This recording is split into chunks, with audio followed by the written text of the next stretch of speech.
రెండవ తేదీ జూన్ నెల 2026వ సంవత్సరం. ఈరోజు దేవుని వాగ్దానము. పేతురు రాసిన మొదటి లేఖ 3వ అధ్యాయము 9వ వచనము.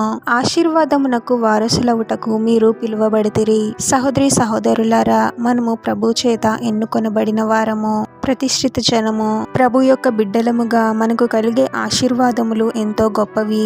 ప్రభువునకు నమ్మకంగా జీవించే వారిని ఆశీర్వాదములు వెంటాడుతాయి. మనకు కీడు చేశారు అని మనం కీడు చేయడం, మనల్ని బాధ పెట్టారు అని మనం కూడా వారి గురించి శాపవచనాలు పలకడం, ప్రభు యొక్క బిడ్డలముగా వీటిని మనం చేయకూడదు. మనకు కీడు చేసినప్పుడు లేదా మాటల చేత క్రియల చేత మనల్ని బాధ పెట్టినప్పుడు మనము కూడా ఎంతో కృంగుదలకు లోనవుతూ ఉంటాము. మనుషులముగా మనకు కూడా అనిపించవచ్చు, నాకు కీడు చేశారు కాబట్టి నేను కూడా వారికి కీడు చేయాలి, నన్ను దూషించారు కూడా నేను కూడా వారిని దూషించాలి అని.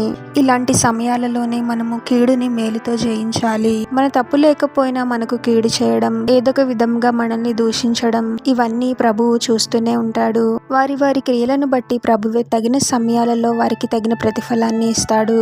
అంతేకాని మనము తీర్పు తీర్చకూడదు. ఇటువంటి సమయాలలోనే వీటి నిమిత్తము మనము ప్రార్థించడం నేర్చుకోవాలి. క్షమించగలిగే హృదయాన్ని ఇమ్మని ప్రభువునకు మొరపెట్టాలి. అప్పుడు ప్రభువే మన హృదయాలను ప్రభు ప్రేమతో నింపుతాడు. ప్రార్థన. పరిశుద్ధుడవగు ప్రభువా, మీ పరిశుద్ధమైన నామమునకు తరతరములు యుగయుగములు మహిమ కలుగును గాక. మరొక నూతన దినంలోనికి మమ్మల్ని క్షేమంగా ప్రవేశింపచేసిన దేవా, మీకే స్తోత్రం తండ్రి. కీడుకి ప్రతి కీడు, దూషణకు ప్రతి దూషణ చేసేవారముగా మేము ఉండకూడదు తండ్రి. ఈ లోకానికి కాదు కానీ మేము మీకు చెందిన వారము, మీ చేత ఎన్నుకొనబడిన వారము అని గ్రహించి మా ఆలోచనలు, మాటలు, క్రియల పట్ల ఎంతో జాగ్రత్తగా ఉండాలి ప్రభువా. అపవాది తంత్రములకు లొంగిపోయే వారముగా ఉండకూడదు తండ్రి.